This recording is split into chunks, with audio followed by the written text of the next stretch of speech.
Este video está dirigido al tema 16 del programa de la materia, la protección legal de la familia, la maternidad y la paternidad. En ese tema vamos a analizar en primer lugar las disposiciones constitucionales y legales que regulan la protección tanto a la familia como a la maternidad y la paternidad. Vamos a trabajar el tema de la conciliación. ¿Qué es la conciliación entre la vida familiar, personal y laboral? ¿Cuáles son los tiempos de trabajo? ¿Cuáles son los tiempos para el cuidado personal y para el cuidado familiar? Y si entre estos tiempos se pueden haber compatibilidades o hay choques.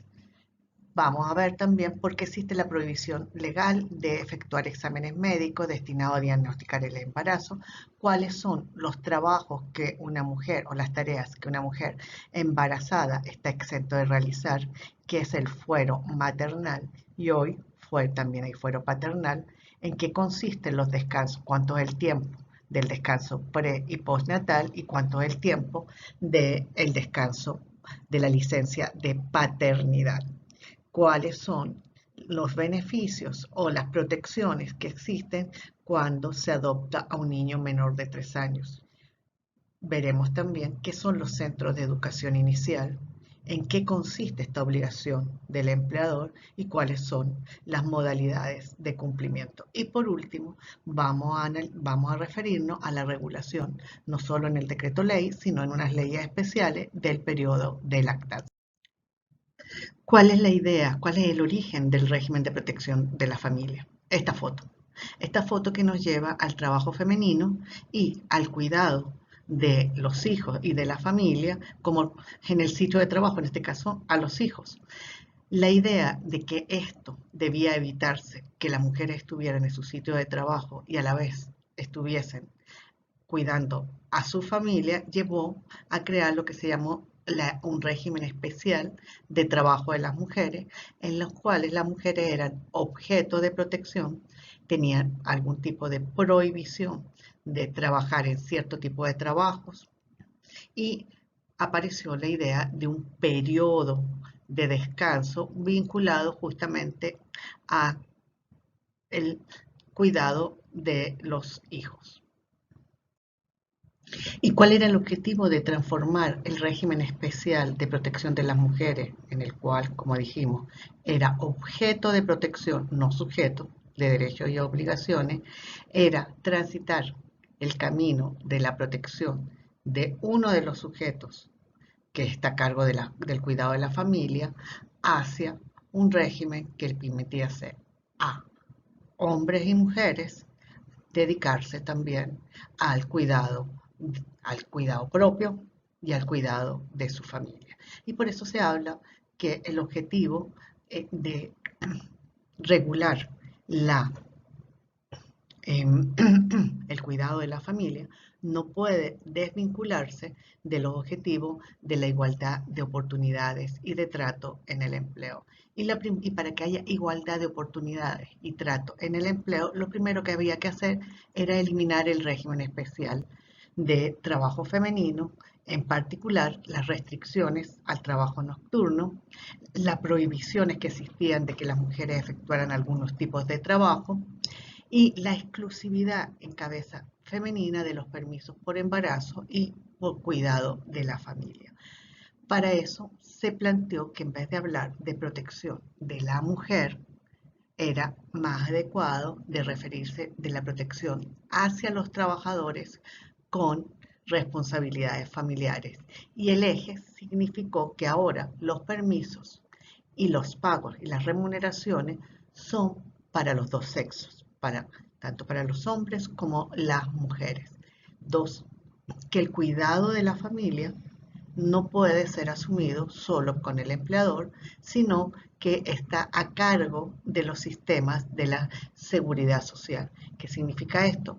Que los permisos que da el empleador, que significa que en ese periodo la persona no va a trabajar porque está cuidando a la familia, ya sea el pre o el postnatal o la licencia de paternidad, y que esos permisos que son remunerados, esos pagos son fundamentalmente a cargo del sistema de seguridad social. Una de las cosas que se trataba de lograr con esto era no solo evitar la foto que vimos, sino que inicialmente la tendencia fue a disminuir la presencia de las mujeres en el empleo remunerado cada vez que había un problema en la familia, había que cuidar a un dependiente, o cuando las mujeres nos casábamos, o cuando las mujeres comenzábamos a tener hijos.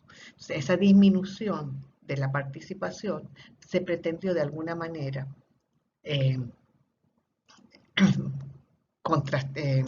evitarla, por decirlo de alguna manera, mediante la idea de un régimen de protección a los trabajadores con permisos remunerados para ambos sexos. Y no solo eso, la familia y el trabajo, ¿bien?, no necesariamente son compatibles, por lo cual apareció la otra idea: compatibilizar la vida familiar y laboral.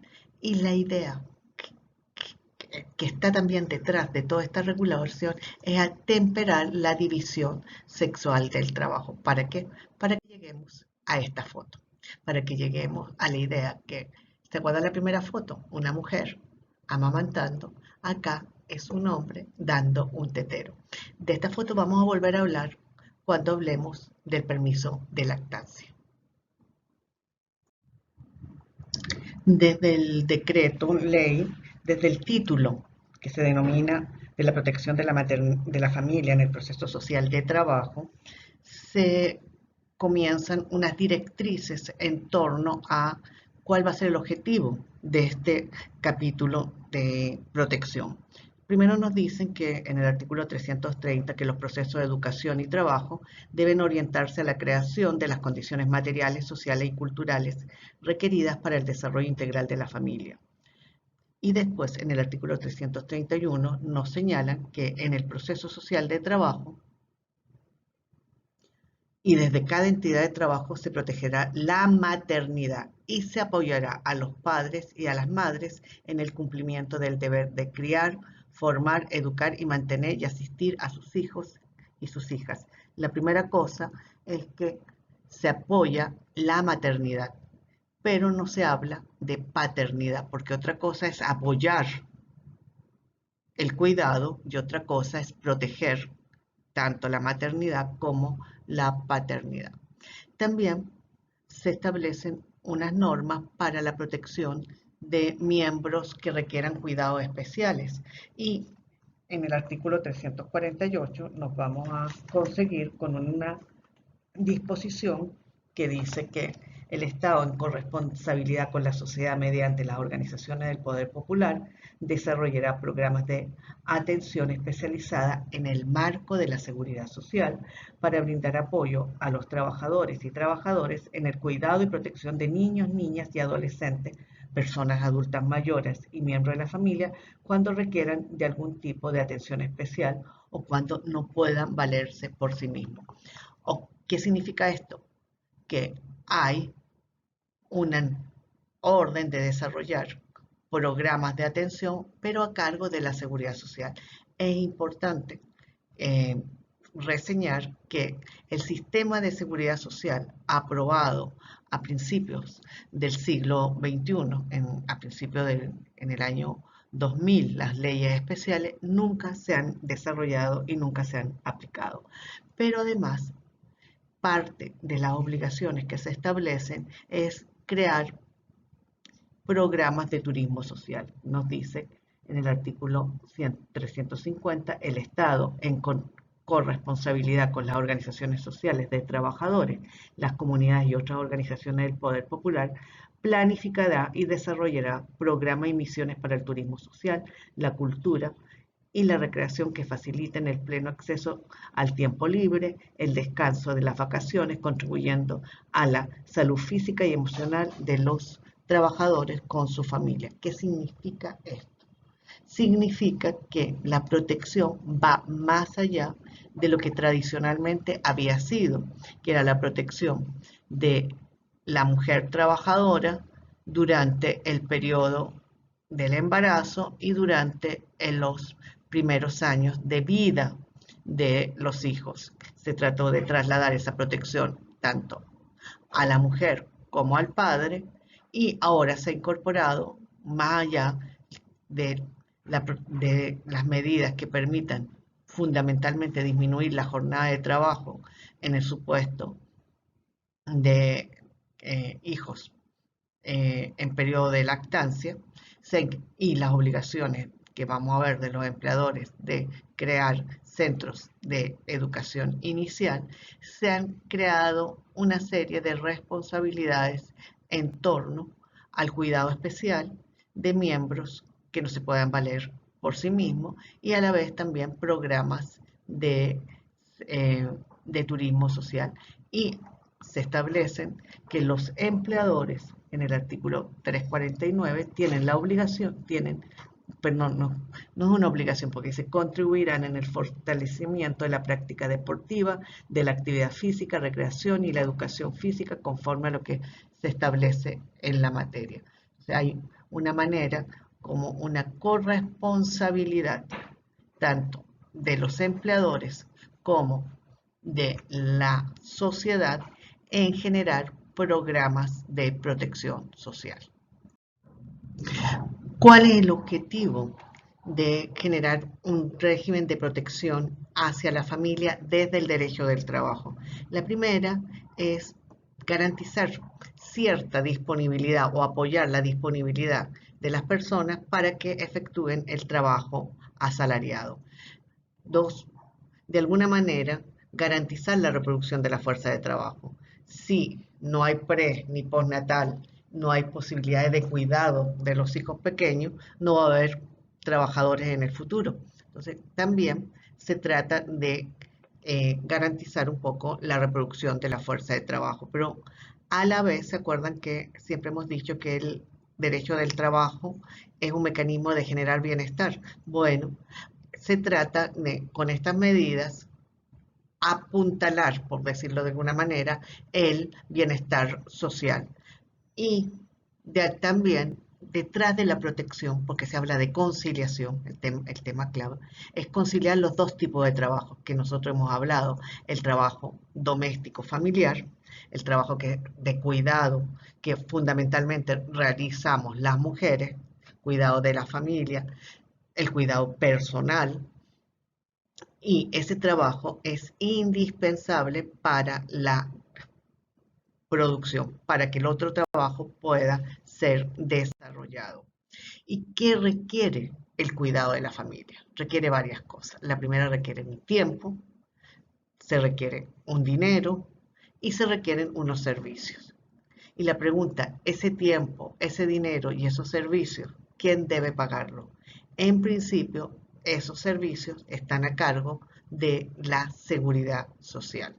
Normalmente, todo lo que es el pago de la protección de la familia va a ir por una parte a pagos que salen desde la seguridad social y otros que salen desde el propio empleador.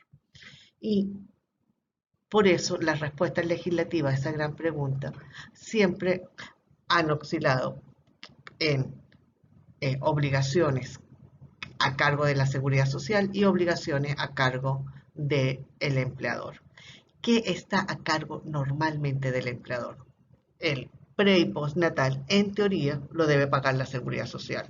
Y acuérdense que la seguridad social se construye con aportes de quién? Del empleador y del trabajador. Y el pago de el dinero o la indemnización, porque no es salario, la retribución que recibe la trabajadora durante el prenatal, porque no trabaja, y el postnatal, es a cargo de la seguridad. Pero el tiempo, el tiempo que no se presta servicio, corre a cargo del empleador. Y en cambio, la seguridad social a cambio de la seguridad social. Y en otros países la respuesta a veces también es mixta. ¿En qué sentido? Que algunos servicios están a cargo del empleador, algunos otros servicios están a cargo de la seguridad social. El caso más común son las guarderías. En algunos países, como por ejemplo en México, habían guarderías a cargo de la seguridad social. En cambio, en nuestro país, las guarderías, que se llaman Centro de Educación Inicial, están a cargo del empleador. Y estas respuestas legislativas van a tomar un matiz especial si la configuración constitucional ha consagrado un Estado social de derecho y de justicia. ¿Y qué vamos a ver ahí? Vamos a ver varias cosas. La primera, la corresponsabilidad entre patronos, Estado y sociedad. Dos, la necesidad de comenzar a pensar en cómo vamos a apoyar a la familia en el cuidado cotidiano y para ello implica repensar la noción de tiempo. Que el tiempo está pensado fundamentalmente en tiempo de trabajo, aparece otro tiempo. Aparece un tiempo para la vida social, un tiempo para la vida laboral, pero además un tiempo para la vida familiar, un tiempo para la vida social y un tiempo para la vida personal. Es la interrelación de todos estos tiempos y aparece esta noción de tiempos sociales. Y el tiempo de trabajo es uno de los tiempos, no el más importante probablemente. Acuérdense que cuando hablábamos de la jornada, el profesor Héctor Jaime, en el texto que está en el aula virtual, nos recuerda perfectamente la consigna de los trabajadores. 8 horas para trabajar, 8 horas para dormir, 8 horas para el descansar o el disfrute familiar. Y en Inglaterra se decía por 8 chelines, que era la idea de un salario mínimo. Entonces, la idea de que además del tiempo dedicado al trabajo, hay un tiempo para el disfrute familiar o el disfrute personal o el disfrute social. ¿Cómo estas respuestas legislativas se empiezan a dar en Venezuela? ¿Y cuáles son los principios que debe tener en cuenta cualquier régimen legal, no solo laboral, de protección a la familia? Y sobre todo, tomando en cuenta que nuestro marco constitucional es un Estado social de derecho y de justicia, como lo establece en el artículo 2 de nuestra Constitución, y al establecer el artículo 2, el Estado social de derecho, nos señala que uno de los valores fundamentales es la responsabilidad social y la solidaridad. Ello se reafirma en el artículo 3 al establecer cuáles son los fines esenciales del Estado y cuál es el principal fin del Estado, la defensa y el desarrollo de la persona. Y para ello debe generar políticas que garanticen el bienestar social. Pero no, al ser un Estado social de derecho y justicia, la igualdad ante la ley es reforzada a través de medidas especiales para garantizar a los grupos en desventaja social la posibilidad de disfrutar los derechos consagrados. Y por eso se establece la acción positiva que tenemos en el artículo 22, perdón, en el artículo 21, nos señalan que todas las personas son iguales ante la ley y que no se permite en el literal 1, en el numeral 1, ninguna discriminación en razón del sexo, credo, condición social o cualquiera que tengan por objeto menoscabar o anular el goce de derechos.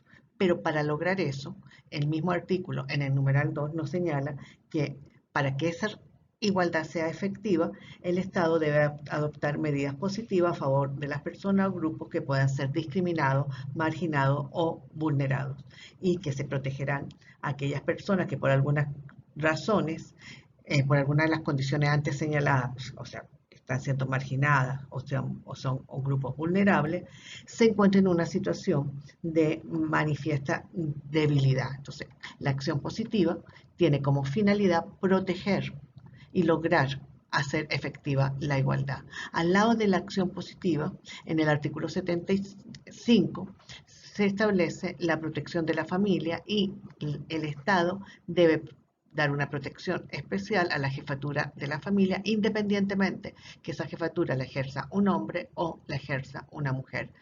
En el artículo siguiente, en el 76, se consagra la protección tanto a la paternidad como a la maternidad. Y los artículos 78, 79 y 80 señalan la obligación del Estado de proteger a los niños, los adolescentes y a las personas de tercera edad. Y hay una norma especial que señala la corresponsabilidad entre la familia, el Estado y la sociedad para la atención de las personas dependientes. ¿Qué significa esto? Que las personas con necesidades especiales tienen que ser objeto de una serie de medidas para garantizar la posibilidad de que estas personas disfruten sus derechos. Vamos a ver el artículo 81, que es lo que nos dice. Toda persona con discapacidad o necesidades especiales tiene derecho al ejercicio pleno y autónomo de sus capacidades y a su integración familiar y comunitaria. El Estado, con la participación solidaria de la familia y de la sociedad, garantizará el respeto de su dignidad humana, la equiparación de oportunidades y condiciones laborales satisfactorias y promoverá la formación, capacitación y acceso al empleo acorde con sus condiciones especiales. Entonces, ¿qué tenemos? Un Estado social de derecho que tiene que tomar una serie de medidas para garantizar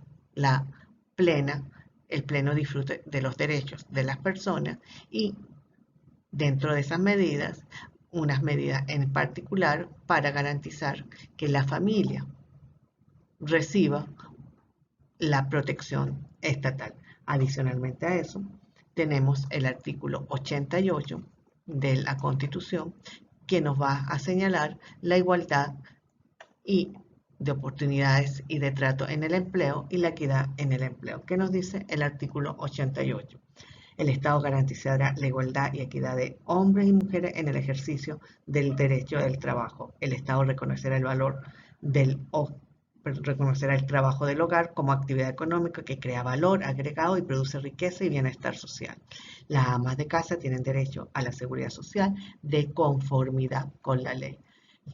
Esta norma, en el fondo, es la traducción constitucional de la igualdad de oportunidades y de trato en el empleo. Adicionalmente a la Constitución, es importante que veamos un convenio internacional sobre protección de los trabajadores con responsabilidades familiares. El Convenio Internacional número 156 sobre trabajadores con responsabilidades familiares, ratificado por nuestro país el 27 de noviembre de 1984, tiene como objetivo fundamental promover la igualdad de oportunidades y de trato en el empleo entre hombres y mujeres. Y para eso se plantea la necesidad de reformular o modificar los roles sociales de los sexos. ¿Qué significa esto? El propio convenio nos los dice. ¿Qué nos dice el convenio? Que para lograr la plena igualdad entre hombres y mujeres es necesario modificar el papel tradicional tanto del hombre como la mujer en la sociedad y en la familia. Se trata un poco de lo que habíamos visto. La mujer amamantando y después la otra foto que compartimos de un hombre dando un tetero. Entonces, tenemos una necesidad de modificar roles sociales y que las responsabilidades familiares no sean simplemente achacadas a las mujeres y que sean compartidos. Por eso se habla que en el fondo lo que quiere es modificarse la división sexual del trabajo. El convenio nos señala que la definición de familia va a ser dejada a las normas nacionales. O sea, hay una definición de familia que debe ser amplia y que debe ser de acuerdo a la realidad de cada país. Entonces, la noción de responsabilidad familiar va a estar basada en un concepto de familia amplio y en ese sentido, si es un concepto de familia amplio, dependientes no solo son los niños y adolescentes o las personas menores de 18 años, sino todas las personas que tengan necesidades especiales y que tengan necesidades de cuidado. 2. El convenio plantea la necesidad de generar políticas públicas con relación a las necesidades particulares en las condiciones de empleo y de la seguridad social, tomando en cuenta las responsabilidades familiares, y plantea también en su artículo 5 la posibilidad que cada país vaya generando servicios especiales de atención a la familia. Por eso, en nuestro caso, que es muy tradicional, es una vieja obligación patronal, las guarderías de cuidado para los hijos menores de 6 años, que ahora se llaman centros de educación inicial.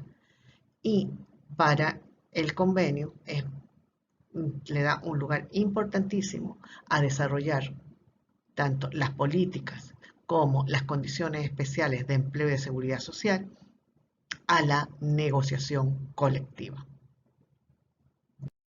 ¿Cómo regula la concesión de tiempo el decreto ley para el cuidado?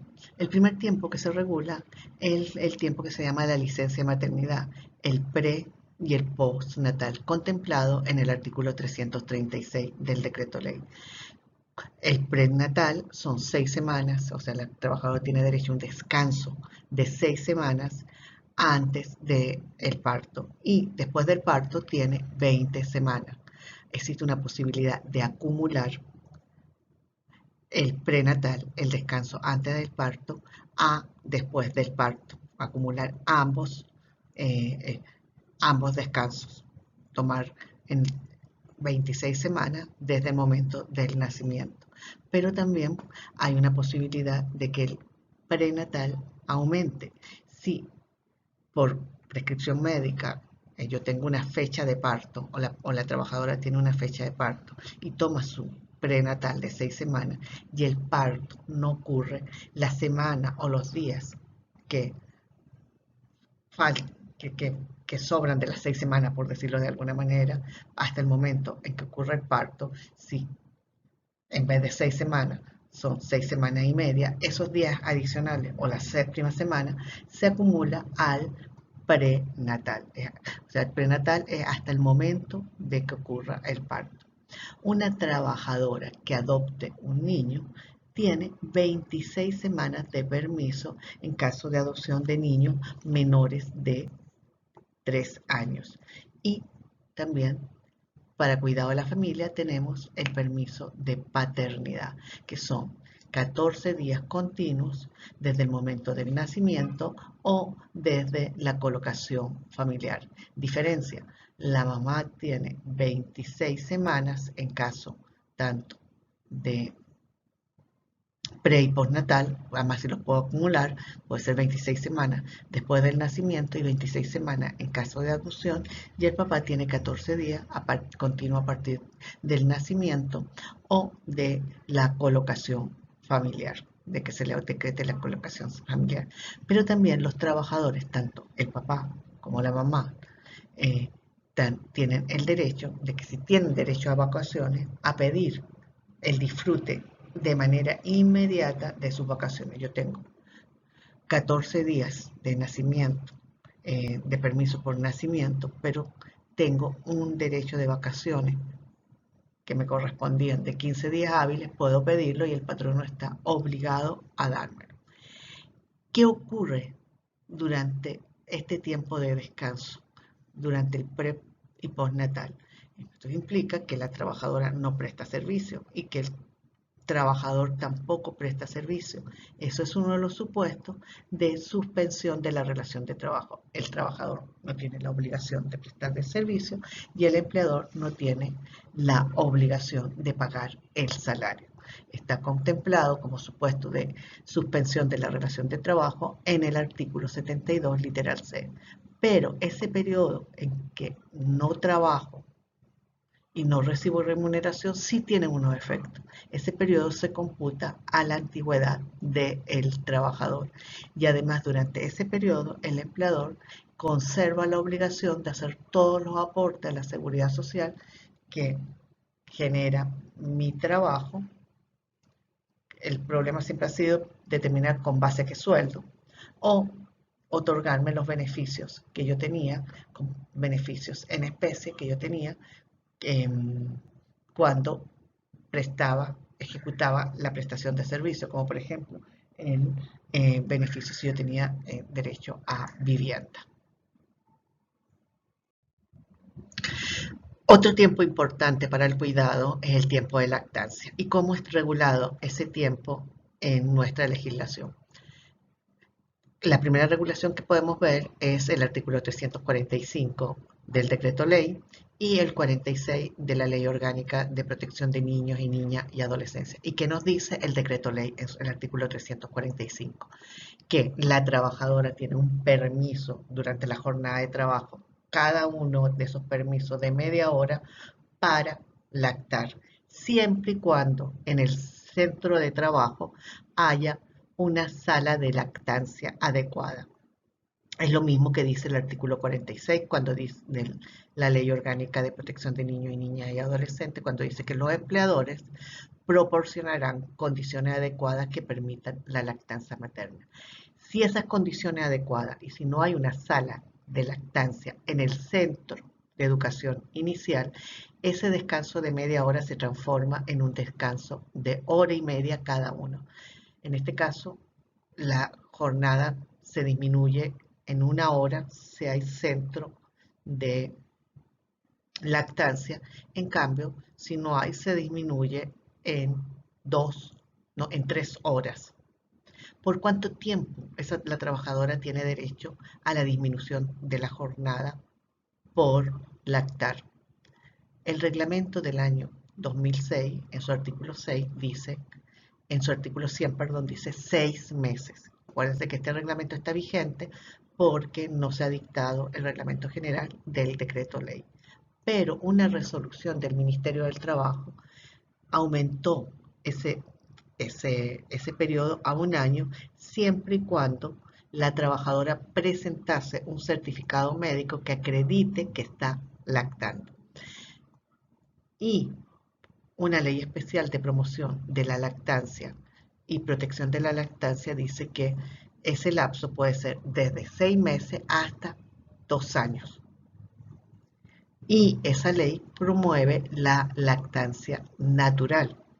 Entonces, la lactancia que está promoviendo es que si la madre decide darle pecho a su hijo hasta 2 años, podríamos decir que tiene este derecho a una disminución de la jornada de trabajo, a pesar de que el máximo por resolución interna del ministerio sería 1 año y por el reglamento sería 6 meses. ¿Puede una resolución modificar un reglamento? ¿O qué es lo que se aplica? Un reglamento o una ley especial para promover la lactancia. Y en este caso es lactancia natural. Por último, el decreto prevé un permiso para el cuidado familiar. El artículo 72 del decreto ley, al regular los casos de suspensión de la relación de trabajo, en el literal G señala que se puede otorgar un permiso para el cuidado del cónyuge, ascendiente, descendiente hasta el 1er grado en caso de necesidad y por el tiempo acordado entre las partes. Es un permiso para la pareja siempre y cuando exista matrimonio. No está para los concubinos, sino cónyuge y cónyuge. Y ascendientes y descendientes en 1er grado. ¿Cuál es el tiempo de duración?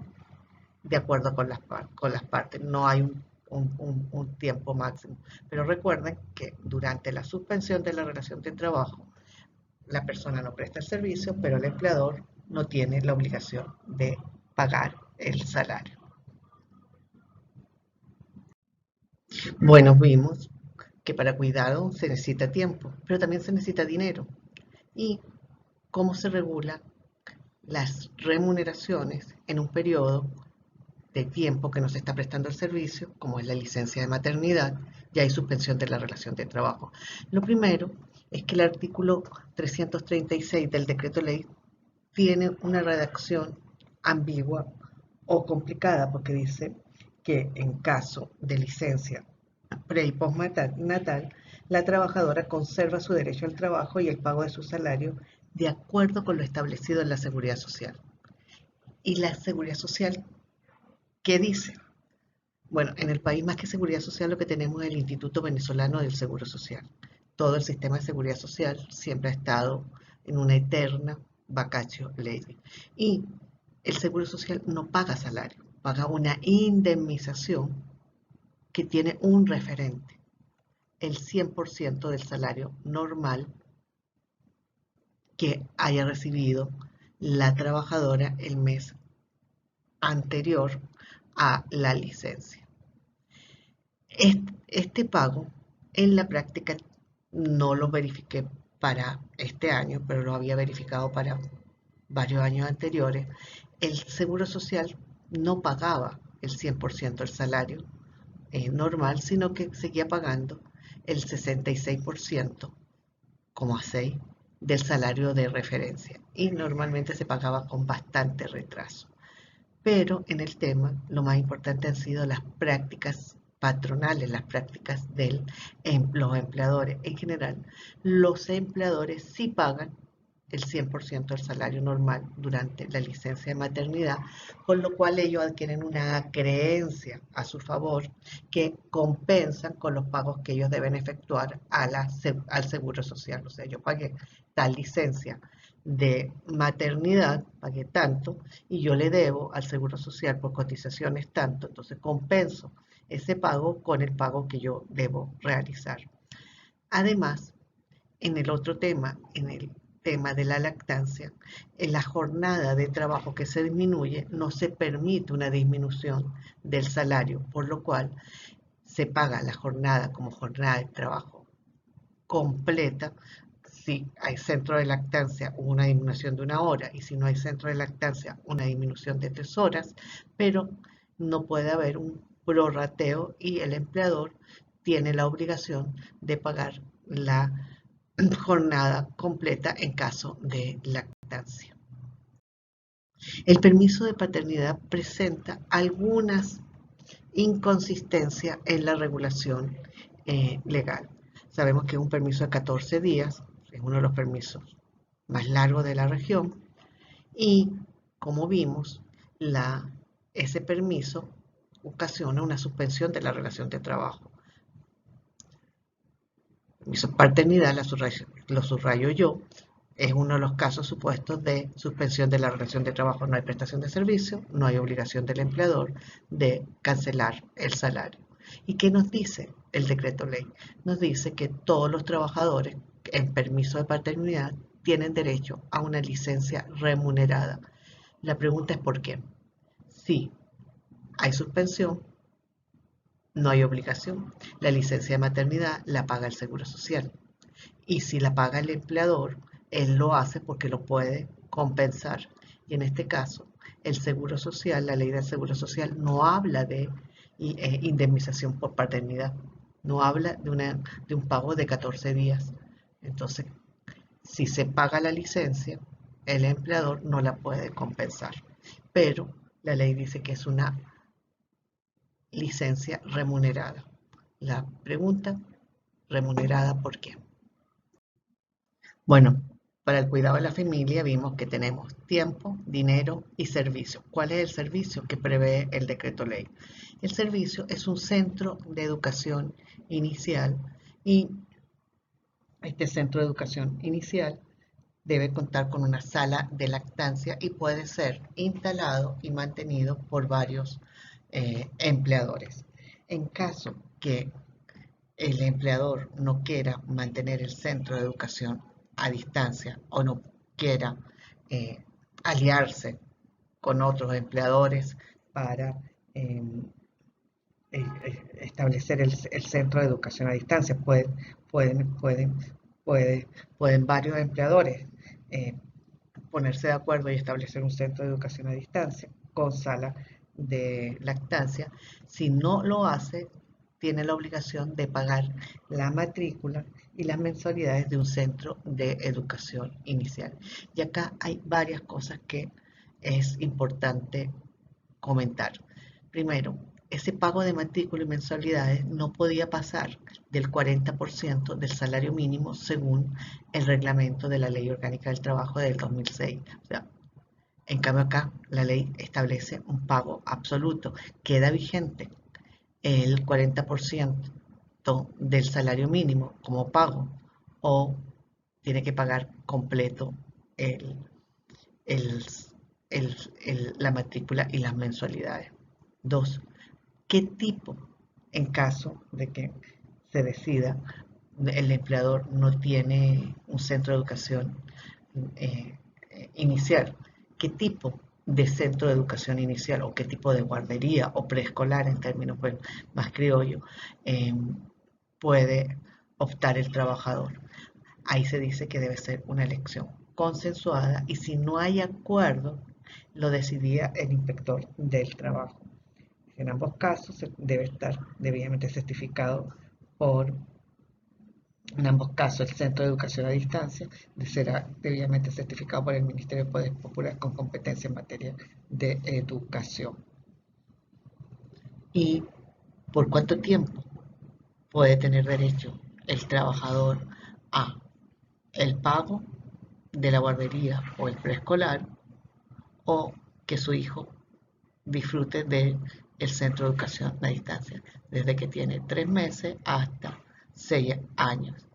Y los trabajadores, ¿qué tipo de trabajadores del empleador pueden tener el derecho? Todos los trabajadores, ya sea los que trabajen en el turno diurno, pero inclusive los que trabajen en los turnos nocturnos pueden utilizar el centro de educación o recibir el pago, aunque ellos trabajen de noche.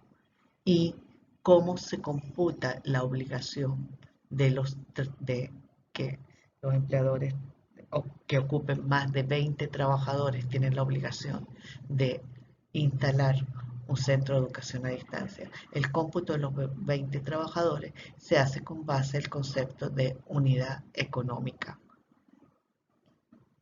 Entonces, es un patrono y hay que ir al artículo 101 del reglamento para que ese cómputo se haga por el concepto de unidad económica que lo estudiamos cuando vimos el tema de las utilidades o los beneficios o la bonificación de fin de año.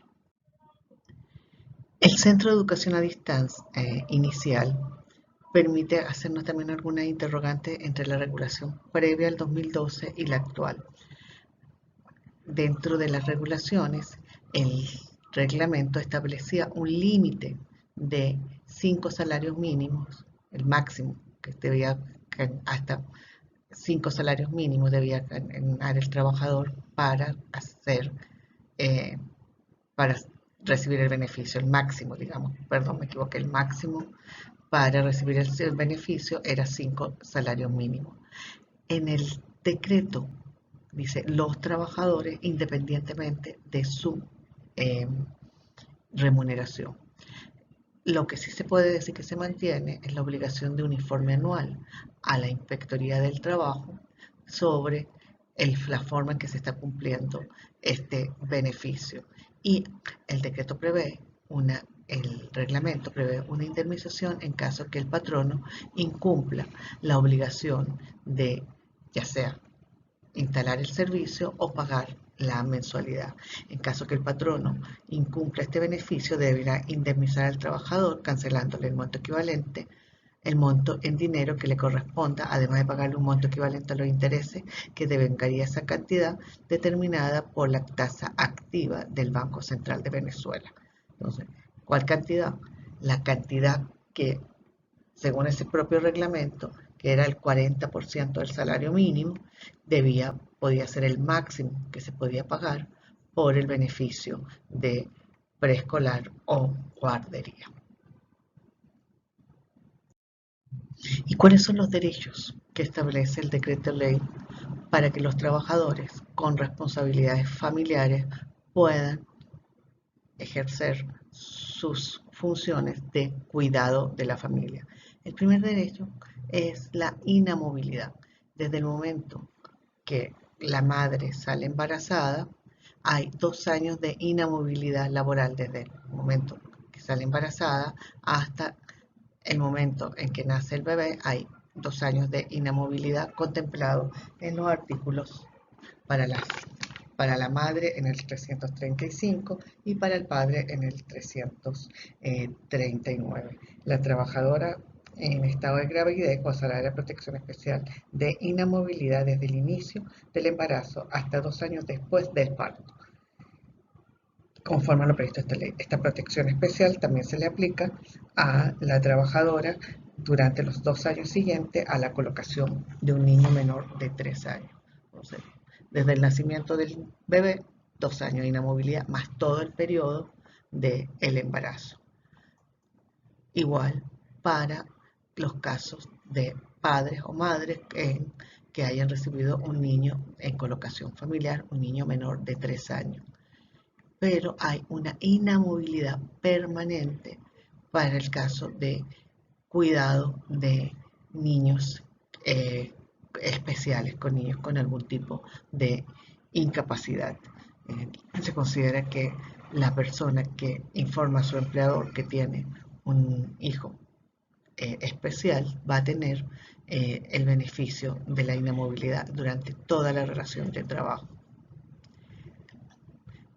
Hay también regulaciones especiales que yo referí al inicio de este video.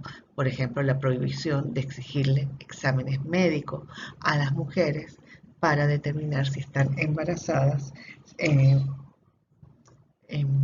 el momento de la contratación. Dice, en ningún caso el patrono exigirá a una mujer aspirante a un trabajo que se someta a exámenes médicos destinados a diagnosticar el embarazo ni algún otro de similar naturaleza. Tampoco podrá pedírseles certificados médicos con tal finalidad. O sea, hay una prohibición de indagar en el momento en que se está contratando a una trabajadora su estado de gravidez, si está o no embarazada. Y cuando la mujer está embarazada, también tiene prohibido realizar actividades que puedan poner en peligro tanto la vida de ella como la de su bebé. Y también existe la obligación, justamente si en el trabajo hay algún tipo de riesgo, el empleador está obligado a trasladarla. Durante el embarazo, a pesar de que hay una serie de permisos, no es posible, el artículo 346 establece diferencias salariales entre las mujeres en estado de gravidez o durante el periodo de lactancia. Sí, ¿se acuerdan que se lo dijimos? Que durante la lactancia no se le puede disminuir el salario a la trabajadora que hace uso de su derecho a lactancia 1 hora si hay sala de lactancia y 3 horas en caso de que no haya sala de lactancia.